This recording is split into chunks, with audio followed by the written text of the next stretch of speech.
j'étais plutôt timide, mais pas du tout isolée, mais je suivais les leaders. Plutôt élève turbulent, plutôt engagé, et plutôt ce qu'on appelait à l'époque des agitateurs. Voilà. Plutôt imprégné dans la vie du lycée, mais aussi dans les combats qui se menaient il y a longtemps maintenant, dans les années 70. Il y a eu beaucoup d'agitation dans les lycées, notamment contre la guerre du Vietnam. Voilà, donc j'étais partie prenante de tout ça. Plutôt sociable, plutôt docile, mais pas franchement timide. J'étais plutôt un leader dans la classe. Je crois que très tôt, j'ai eu cette envie de représenter les autres. Mais en même temps, j'étais une élève calme. J'ai très vite compris l'intérêt du consensus. Et je pense que ça m'a aidé dans la suite de mes activités. Alors, il y a eu plusieurs périodes dans ma vie scolaire. Donc, à la maternelle, j'étais très sérieux, très timide, très timoré. Je suis resté jusqu'à la fin, d'ailleurs, comme ça. J'ai été un peu moins sérieux comme élève à partir de la seconde, puisque j'ai redoublé ma seconde. Et puis ensuite, à partir de la première jusqu'à la fin de mes études de chirurgien dentiste, les choses se sont passées normalement. Tout a été réussi à la première session du mois de juin. Donc oui, j'étais un bon élève, assez sérieux dans l'ensemble. Je n'ai pas trop fait le pitre au fond de la classe, sauf un petit peu en seconde, je l'avoue. Alors j'ai eu deux étapes dans ma vie, on va dire, scolaire. Une première étape jusqu'en fin de collège, où j'étais très attaché à différents professeurs et un peu moins à d'autres. Alors je brillais en fonction des professeurs qu'il y avait et j'ai toujours été dans un grand feeling avec des gens et un peu moins avec d'autres. Donc je ne me suis pas refait, je gérais ça comme je pouvais. Ensuite j'ai eu un break dans les études puisque j'ai souhaité aller travailler dès le jour de mes 16 ans. Le matin de mes 16 ans, à 3 heures du matin, j'étais au boulot. Et puis ensuite, comme j'ai souhaité reprendre des études pour entrer en école d'infirmier, eh bien, il a bien fallu que je m'y mette. Et là, je me suis payé moi-même des cours particuliers avec des profs. Et donc, j'ai repris mon bâton scolaire, si je peux l'appeler comme ça, le bâton ou la carotte d'ailleurs, pour réussir ce concours d'entrée à l'école d'infirmier que j'ai réussi. Puis après, j'ai eu mon diplôme d'infirmier. Donc voilà, je n'étais pas spécialement brillant dans certaines disciplines, je n'étais pas très mauvais non plus, mais en fonction des gens, j'avais tendance à soit vouloir faire, soit vouloir pas faire grand-chose.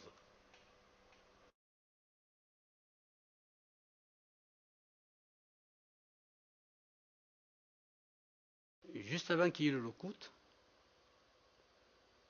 il y avait des grèves très dures. Les CRS n'avaient pas peur de charger les travailleurs et puis ça se frappait. Et généralement, les travailleurs, partant du chantier, faisaient le tour du port à la Seine. Et ils allaient au monument aux morts. Et là, il y avait quelqu'un qui prenait la parole. Juste en face le pont. Hein. Et là, j'ai vu, parce que ma mère nous a menés. On était 4 enfants en 4 ans. Donc ma mère nous a menés. Les femmes de travailleurs le venaient. Pas toutes, mais elles le venaient. Et moi, j'ai vu mon père s'attraper avec les CRS et tomber. Les CRS et lui tombaient à la balle, dans le coin, là. Ils avaient encore pied, là. Et ils se frappaient dans... Et ça m'avait marqué. Il m'a dit, oh là, je ne me laisserai jamais faire. Il y en a eu deux. D'abord, je suis un enfant de la guerre d'Algérie. Mes parents vivaient en Algérie. Donc j'ai vécu l'intensité de ce qui était une guerre, ses drames, et son cortège aussi de douleurs, de souffrances. Et donc beaucoup de discussions autour de ça, de ce qui se passait. Donc ça forme une conscience politique. Et puis après, j'ai eu la chance, ou la malchance, à voir, d'avoir des professeurs qui étaient à l'époque très politisés, très engagés dans les combats sociaux de l'après 68, du début des années 70. Et j'ai eu une professeure de français notamment qui était une militante trotskiste et qui m'a initié à ces combats-là et qui m'a apporté beaucoup. Alors faire de la politique, c'est peut-être beaucoup dire, mais j'ai rencontré un professeur quand j'étais en troisième qui était remarquable, c'est Madeleine Réberiou, qui a d'ailleurs été présidente de la Ligue des droits de l'homme. Et donc elle était mon professeur d'histoire et géographie. Et je me rappelle qu'elle est venue en classe un jour avec elle était blessée. Elle avait un turban à cause d'une blessure. Et donc on lui avait posé des questions. Et moi, je n'étais pas du tout engagée ni sensibilisée à l'époque. Elle nous avait expliqué qu'elle avait participé à une manifestation. Alors, je crois me rappeler que c'était celle du métro Charonne, mais je ne suis pas trop sûre. Et donc, elle nous avait dit qu'elle avait été blessée et que la police avait chargé, etc. Et moi, j'avais donc en troisième, j'avais 14-15 ans. C'est là où j'ai pris conscience que on pouvait vivre dans un état qui n'était pas forcément l'état de droit. Parce que cette femme, je l'admirais, elle était extraordinaire. En plus, elle avait son fils dans notre classe. Et je m'étais dit, mais elle s'est mise en danger alors qu'elle a des enfants que je connaissais, etc. Ça, pour moi, ça a été une révélation. Et donc, je me suis dit, je l'admirais. Donc, je me suis dit, bon, peut-être que je ferai comme elle. Et j'ai eu la chance d'intégrer un groupe qui s'appelait le Mouvement de l'Enfance ouvrière et qui était déjà sous l'égide du Parti socialiste à l'époque, mais bon, j'en savais rien, et où on nous apprenait surtout des valeurs. Et pour vous donner un exemple, quand on partait en vacances, et on partait en vacances chaque fois qu'il y avait des congés scolaires, on mettait en commun tout l'argent de poche qu'on avait. Parce qu'on nous disait, on nous avait dit, on va aller visiter des lieux, certains ont l'argent pour y aller, d'autres pas. Est-ce que vous préférez que quelques-uns y aillent? Est-ce que vous préférez qu'on en visite un peu moins mais qu'on y aille tous? Et à l'évidence, on voulait être tous ensemble. Et je crois qu'il y a eu une prise de conscience à ce moment-là et que c'est depuis que je paye volontiers les impôts. Il n'y a pas un élément déclencheur, il y a des situations comportementales. Je me suis vite aperçu, quand j'étais gamin, eh bien de la position de leadership que je pouvais prendre sur un groupe. Et donc à travers, au début, ça se passe dans la cour d'école. Ensuite, ça se passe à travers la vie associative. En ce qui me concerne, c'était le handball et c'était le football. C'était aussi de l'engagement associatif auprès de personnes âgées. Et donc, voilà, je me suis aperçu que ce que je proposais trouvait un assentiment, trouvait écho favorable auprès de mes collègues et de mes camarades de classe à l'époque. Et donc, naturellement, les choses se sont portées ensuite à l'adolescence de la même manière, et puis tout naturellement dans ma vie d'adulte. Autant que je me souvienne, il y a très très très très longtemps que j'ai envie d'être maire de la commune, d'Ouloul à l'époque. Je ne sais pas ce qui m'a motivé, mais je pense que c'est aussi une envie de montrer une capacité à faire des choses, à faire changer le petit coin de terre sur lequel on se trouve. Mais c'est très vieux. La première fois où j'ai rêvé, où j'ai dit que je voulais être maire, j'avais 18 ans. Et la personne à qui je l'ai dit a haussé les épaules. En complément de ma vie sportive, le handball, le football, j'ai souvenir qu'on avait, à travers l'école où j'étais, bien des relations avec des personnes âgées, notamment une maison de retraite qui était située pas très loin, où nous allions régulièrement rendre visite, regarder des films, partager des moments ensemble, et du souvenir que j'en ai, c'était plutôt agréable, et les personnes âgées qui étaient là, bénéficiaient de cette visite de la jeunesse, comme ils disaient, régulièrement. Je pense que ça leur donnait aussi du baume au cœur, et je suis certain que c'est aussi constitutif d'un certain nombre des valeurs que je porte, notamment en matière de solidarité. C'est quelque chose qui m'anime, partager, faire avec les autres, et essayer de les accompagner, notamment ceux qui sont dans la difficulté. Et puis un film que notre professeur de philosophie nous avait amené voir, c'était Nuit et brouillard. Et dans Nuit et brouillard, ce qui m'avait particulièrement choqué, c'était la fin du film où les Vopo et les gestapistes disaient qu'ils n'étaient pas responsables, que c'était la loi. Et là, j'ai pris conscience qu'on était tous responsables de ces actes et qu'on ne pouvait pas se dissimuler derrière la loi. Au niveau des œuvres, je dirais plutôt que c'est la lecture de Victor Hugo, qui aussi m'a guidé vers le chemin politique que j'ai choisi, c'est-à-dire le chemin de gauche. J'ai lu effectivement des livres comme Les Misérables et d'autres qui m'ont interpellé à un moment donné, et puis les prises de position politiques aussi de Victor Hugo. Je pense que quand on est adolescent, c'est des choses auxquelles on est sensible. En tout cas, moi je l'imaginais comme ça. Alors, je venais d'arriver au bureau d'études section Atom, c'est-à-dire on travaillait sur le nom de code Rhapsody, mais c'était la centrale de Cadarache.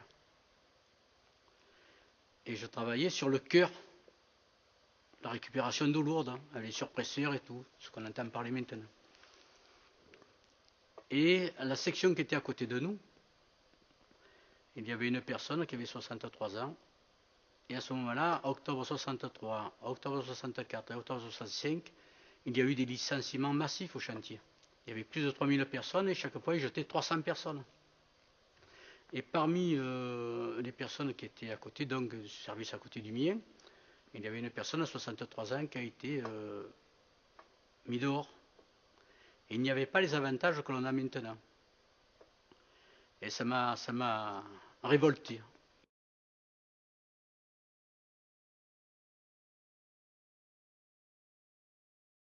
Alors maman ne travaillait pas et papa était officier de marine.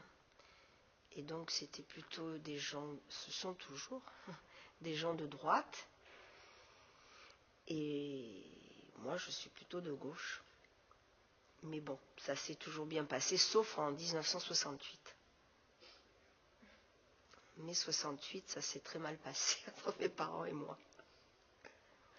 Mes parents, mon père était marin du commerce. Il n'était pas politisé, peut-être syndiqué, j'en ai jamais discuté avec lui. Il est décédé, j'ai pas eu le temps d'en parler avec lui, d'échanger là-dessus. Ma maman, elle, était attachée commerciale, donc des gens modestes qui n'avaient pas d'engagement politique particulier. Donc j'ai pas eu cet héritage et les choses sont venues de ma jeunesse, je crois, et de ce que j'étais moi-même. Alors mon père était tourneur-fraiseur, mais il est mort, j'avais 8 ans, donc je ne l'ai pas trop connu. Et ma maman exploitait avec son frère et ma grand-mère une propriété agricole, donc ils faisaient des fleurs, des fruits, des légumes, un tout petit peu de fruits aussi, mais voilà, donc c'est dans ce monde que j'ai vécu. Et c'est un monde où on apprend ce qu'est vraiment le travail. Et aujourd'hui, quand quelquefois je suis fatigué, j'ai un peu honte de le dire parce que la fatigue que je peux avoir comparée à celle de ceux qui exploitent la terre, c'est rien du tout. Comme tous les parents, à la fois ils appréciaient le fait que je sois dans les combats politiques et que j'ai le sentiment, que je leur donne le sentiment d'être quelqu'un qui était investi dans la vie de la cité. Et en même temps, ils étaient inquiets pour mes études parce qu'ils avaient peur que mon engagement politique prenne le pas sur ma scolarité, ce qui parfois était le cas. Ah ben, je ne sais pas s'ils l'ont vu d'un bon oeil, parce que mon engagement, je l'ai fait, j'étais largement adulte. Hein. J'ai commencé par l'engagement dans l'entreprise et ensuite l'engagement dans la politique.